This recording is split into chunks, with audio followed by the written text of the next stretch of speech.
Hola, en este Polimedia vamos a hablar del concepto de socket y vamos a ver también cómo se implementa en Java. Este concepto es muy importante para la aplicación que se va a desarrollar dentro de la asignatura, ese socket que queremos crear hacia un servidor y poder implementar un protocolo de internet. Dos partes, vamos a ver, concepto de socket y su implementación en Java. ¿Qué entendemos por socket? Pues el punto de conexión entre dos procesos. Vamos a tener un proceso en una máquina y otro proceso en otra máquina. Cuidado porque también podemos tener los dos procesos en la misma máquina.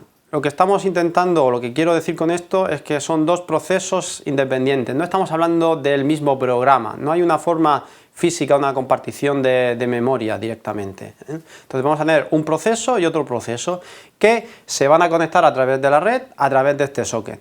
¿Cómo vamos a identificar este socket? Pues lo vamos a identificar con la dirección IP, localhost o la IP que tenga el servidor, y el puerto. Por tanto, desde un proceso a otro, lo que digo es la IP y el puerto. Si desde el proceso A me quiero conectar al proceso B, pues desde el proceso A indico, oye, quiero conectarme a la IP tal, donde se encuentra el proceso B, en el puerto tal, que es pues el que sea, ¿vale? Hay una división normal, que entre los números 0 y 1023 pues son los puertos bien conocidos, aunque bueno, esto era inicialmente, ahora pues también, yo que sé, Oracle está en el 1521, MySQL en el 3306, en fin, ya nos hemos pasado del 1023, HTTP pues es el puerto 80, Tomcat trabajará en el 8080, ¿vale?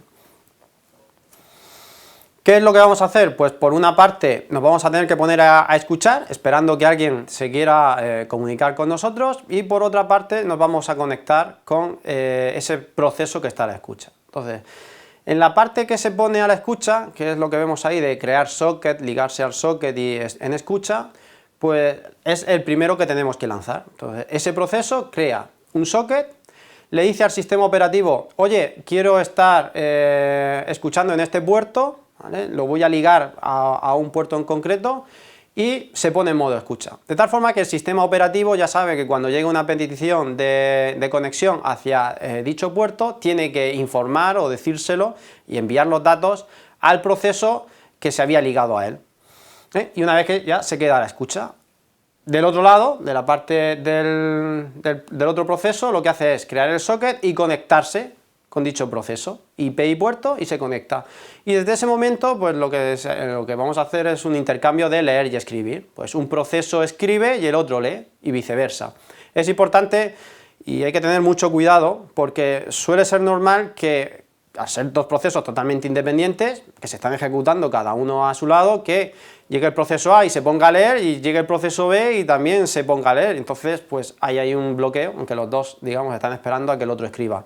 Por eso existen los protocolos de comunicación, que dice, pues ahora lee uno, ahora escribe otro, y viceversa, ¿eh? Van a ir leyendo y escribiendo. ¿Cómo lo implementamos en Java? Pues, como siempre, clases, es decir, lo mismo que teníamos en la clase thread para los hilos, pues aquí tenemos la clase socket y la clase server socket. Un socket en Java lo implementa la clase socket. La otra clase, la de server socket, es la que hace la parte esta de ponerse a la escucha, ¿vale? Y es la que utiliza Java para decir a este proceso, párate y ponte a escuchar. ¿Cómo lo creamos? Pues en el servidor, pues evidentemente, la clase server socket, creamos una variable igual a new server socket y le pasamos un entero. ¿Qué entero? Pues el puerto al que queremos en el que queremos que escuche. Pues yo qué sé, queremos que escuche en el puerto 443, pues server ss igual a new server socket, entre paréntesis, 443. La línea siguiente, el ss.hacer, lo que pone es el proceso a la escucha. Digamos que la ejecución se para ahí, esperando que llegue una petición de comunicación. En cuanto llega esa comunicación, esa petición de comunicación, ese método accept lo que hace es crear un objeto de la clase socket que representa la comunicación, y por eso lo estamos asignando a la variable s1. Hemos declarado la variable s1 de tipo socket. En el cliente, pues en el cliente ya no nos tenemos que poner a la escucha, lo único que hacemos es lanzar el socket.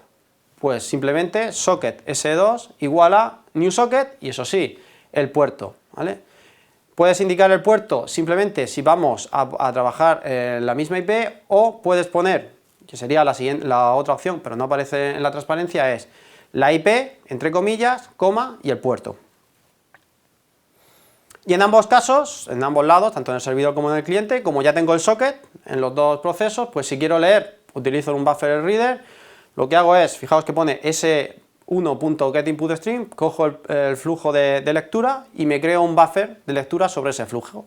Entonces todo lo que va saliendo del socket lo voy metiendo en el buffer y yo leo del buffer. ¿Cómo leo de ese buffer? Pues br.readline. En el momento que tengo una línea en el buffer, digamos que es como un cubo, el socket va metiendo la información que va llegando por dicho socket en el cubo, y cuando tengo una línea de texto, me la devuelve br.readline, y eso ya lo asigno a la variable que quiera. Para escribir, lo que utilizo es un flujo de escritura. Igualmente, fijaos en rojo que tenemos s.getOutputStream, es el flujo de escritura, y para hacerlo más fácil utilizo la clase printWriter, y entonces digo pw.println, y entre comillas le paso lo que quiera escribir, y eso lo que hace es escribir en el socket. Por tanto, en el otro extremo, si está leyendo, va a leer lo que yo estoy escribiendo por este lado de aquí. Podemos hablar que esta comunicación entre sockets pues son dos cubos comunicantes. Escribo por un lado, leo por el otro, escribo por este, leo por este. Por eso hay que llevar una sincronización, y este es el código necesario. Para verlo un poco de manera más visual, el servidor primeramente se pone la escucha. Recordad lo del ss.acet, el método acet de la clase serverSocket. Lo siguiente es que el cliente va a crear el socket s1 new socket, y se conecta con el servidor. El servidor, pues por poner un ejemplo, digamos que ahora va a escribir hola mundo, y el cliente la lee, y ahora el cliente escribe adiós, y el servidor lo lee. Esto en Java, ¿cómo lo haríamos? Pues en el servidor, el server socket, en el puerto, pues en el 2013, por ejemplo, y luego nos ponemos a la escucha, serversocket.acet. Cuando se reciba la conexión, se creará un objeto socket. Sobre ese objeto socket, pues creamos el buffer reader y el printWriter, y como hemos dicho, el servidor lo primero que hace es escribir, pues pw.println, hola mundo, y lo siguiente, leer. ¿Qué va a pasar en el cliente, perdón? Pues en el cliente lo que hacemos es, creamos el socket, la IP es la IP local y el puerto. Creamos el buffer reader, y lo que hacemos es, ahora, bueno, he puesto puntos suspensivos, hay que poner todo el código que hemos visto en transparencias anteriores.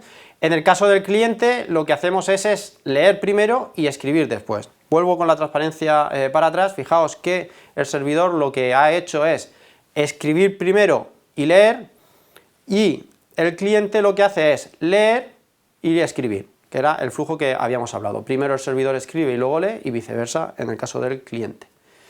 Y nada, esto es el concepto de socket. Recordad, es como un canal, un tubo de comunicación entre dos procesos. Lo que vamos a hacer es, escribo por un lado, leo por el otro, escribo por este lado y leo por este otro. Y ya está, no tiene más el concepto. Gracias.